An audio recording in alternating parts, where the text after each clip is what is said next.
When Luke opened his eyes, he was struck by the silence. Cold and sterile, the room felt like a tomb with only flickering lights above and metal walls enclosing him. He sat up, feeling the chill of the metal gurney beneath him. His thoughts were foggy, his last memories fragmented as if lost to him. He glanced around the room trying to make sense of it all. Cabinets stood with doors ajar, papers scattered across the floor, yellowed and crumbling. The smell of antiseptic filled the air, mixing with the faint, metallic scent of rust.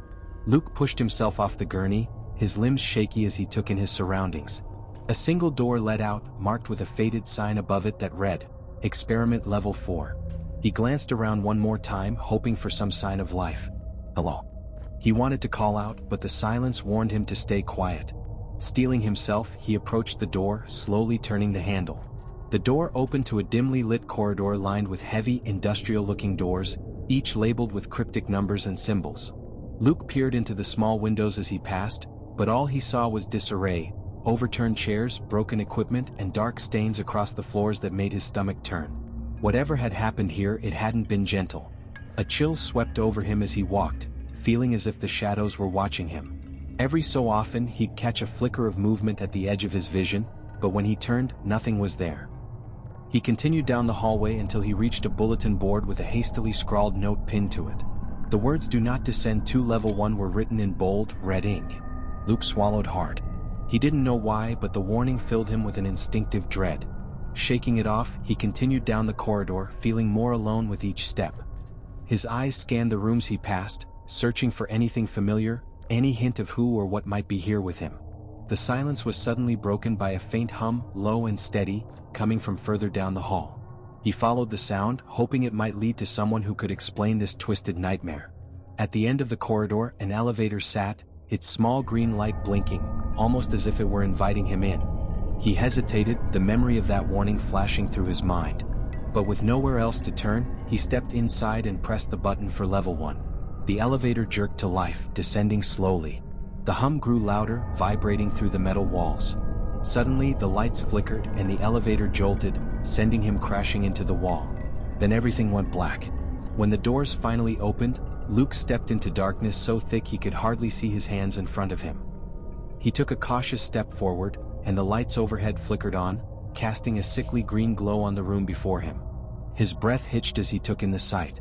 Rows of glass chambers lined the walls, each filled with a murky liquid and the shapes of half-submerged figures inside.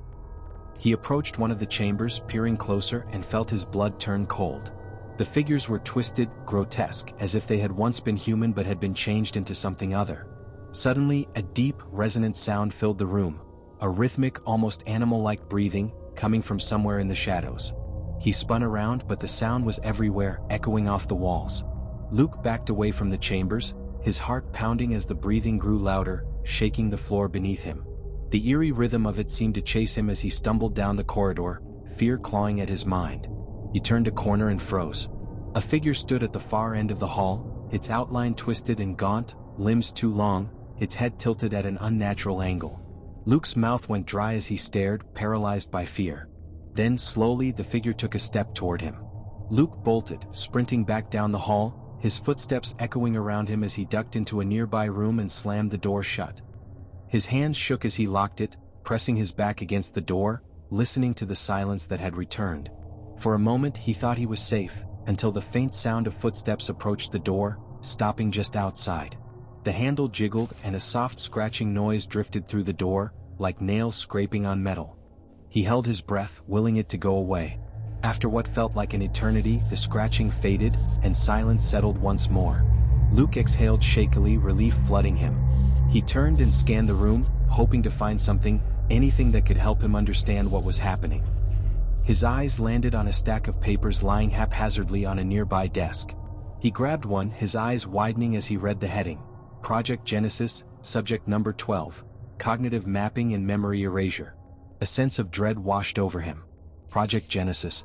The name stirred something in his memory, distant and unclear, but familiar in a way that made his skin crawl. He flipped through the papers, catching snippets of information about failed experiments, aggressive behavior, and warnings not to let Subject Number 12 escape. The revelation hit him like ice water. I'm Subject Number 12. He was part of this.